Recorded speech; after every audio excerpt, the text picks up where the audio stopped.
நீதிமொழிகள் 8. ஞானம் கூப்பிடுகிறதில்லையோ, புத்தி சத்தமிடுகிறதில்லையோ, அது வழியருகே உள்ள மேடைகளிலும் நாட்சந்திகளிலும் நிற்கிறது. அது ஊர் வாசல்களின் ஓரத்திலும் பட்டணத்தின் முகப்பிலும் நடைக்கூடங்களிலும் நின்று சத்தமிட்டு, மனுஷரே, உங்களை நோக்கி கூப்பிடுகிறேன், என் சத்தம் மனுபுத்திரருக்கு தொனிக்கும். பேதைகளே, விவேகமடையுங்கள். மூடர்களே, புத்தியுள்ள சிந்தையாயிருங்கள். கேளுங்கள், மேம்பாடான காரியங்களை பேசுவேன். என் உதடுகள் உத்தம காரியங்களை வசனிக்கும். என் வாய் சத்தியத்தை விளம்பும். ஆகாமியம் என் உதடுகளுக்கு அருவருப்பானது. என் வாயின் வாக்குகள் எல்லாம் நீதியானவைகள். அவைகளில் புரட்டும் விபரீதமும் இல்லை. அவைகளால் புத்தியுள்ளவனுக்கு தெளிவும் ஞானத்தை பெற்றவர்களுக்கு யதார்த்தமுமாயிருக்கும். வெள்ளியை பார்க்கிலும் என் புத்திமதியையும் பசும் பொன்னை பார்க்கிலும் ஞானத்தையும் அங்கீகரித்து கொள்ளுங்கள். முத்துக்களை பார்க்கிலும் ஞானமே நல்லது. இச்சிக்கப்படத்தக்கவைகள் எல்லாம் அதற்கு நிகரல்ல. ஞானமாகிய நான் விவேகத்தோടെ வாசம் பண்ணி நல் யுக்தியான அறிவுகளை கண்டடைகிறேன். தீமையை வெறுப்பதே கர்த்தருக்கு பயப்படுகிற பயம். பெருமையும் அகந்தையும் தீய வழியையும் புரட்டு வாயையும் நான் வெறுக்கிறேன். ஆலோசனையும் மெய் ஞானமும் என்னுடையவைகள். நானே புத்தி, வல்லமை என்னுடையது. என்னாலே ராஜாக்கள் அரசாளுகிறார்கள், பிரபுக்கள் நீதி செலுத்துகிறார்கள். என்னாலே அதிகாரிகளும் பிரபுக்களும் பூமியில் உள்ள சகல நியாயாதிபதிகளும் ஆளுகை செய்து வருகிறார்கள். என்னை சிநேகிக்கிறவர்களை நான் சிநேகிக்கிறேன்.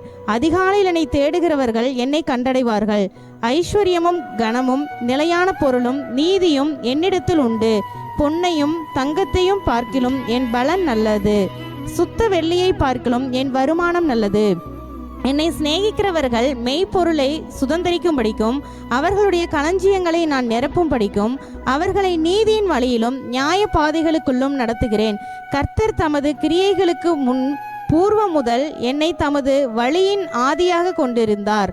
பூமி உண்டாகும் முன்னும் ஆதி முதற்கொண்டும் அனாதியாய் நான் அபிஷேகம் பண்ணப்பட்டேன். ஆழங்களும் ஜலம் புரண்டு வரும் ஊற்றுகளும் உண்டாகும் முன்னே நான் ஜனிப்பிக்கப்பட்டேன்.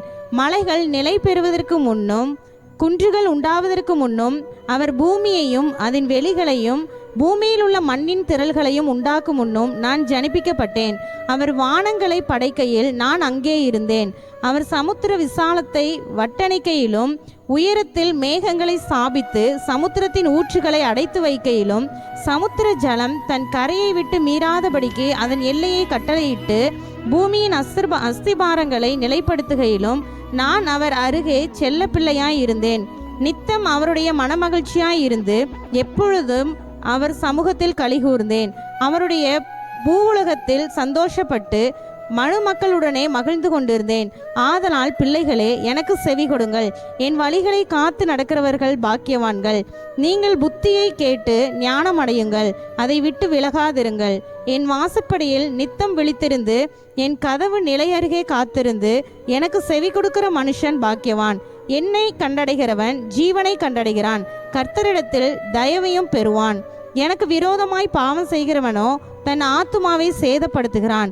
என்னை வெறுக்கிறவர்கள் யாவரும் மரணத்தை விரும்புகிறவர்கள் என்று சொல்லுகிறது.